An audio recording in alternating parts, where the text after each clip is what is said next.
अध्यायांमध्ये उतरतोय, जे फक्त वाचण्यासाठी नसतात तर अनुभवण्यासाठी असतात.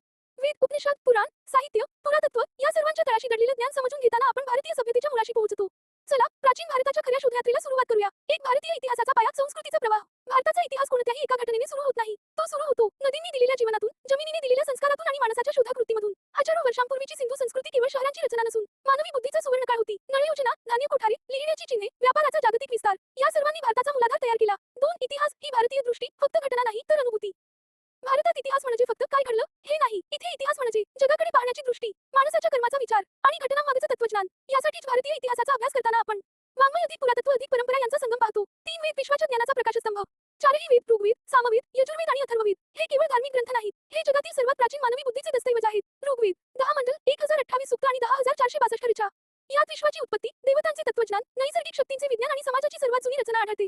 ऋग्वेदात मांडलेला रीत हा सिद्धांत, निसर्गातील नियम, सत्य आणि समतोल याचे प्रतीक आहे. सामवेद ऋग्वेदातील मंत्रांना संगीताची जोड देणारा ग्रंथ, हा केवळ धर्मग्रंथ नसून भारतीय संगीतशास्त्राचा आरंभबिंदू आहे. यजुर्वेद विधी, यज्ञ, समाजव्यवस्था, नियम यातून प्राचीन भारताची संघटित संस्कृती दिसते. अथर्ववेद वैद्यक, खगोल, जडीबुटी, मानवी भावना, समस्या आणि उपाय ही भारतीय जीवनशैलीची वैज्ञानिक बाजू दाखवतात. 4 उपनिषद ब्रह्म आणि आत्म्याचा महामार्ग.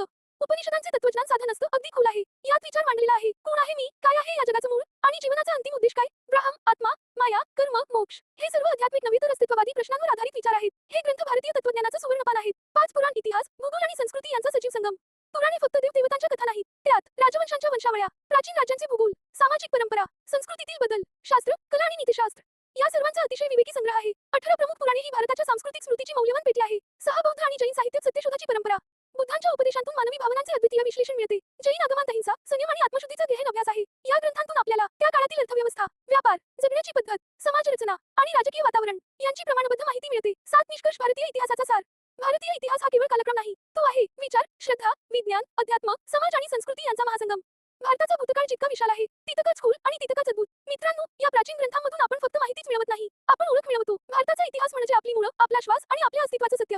ही ज्ञानयात्रा आवडली असेल तर ज्ञान मंडलला लाईक, शेअर आणि सबस्क्राईब नक्की करा. पुन्हा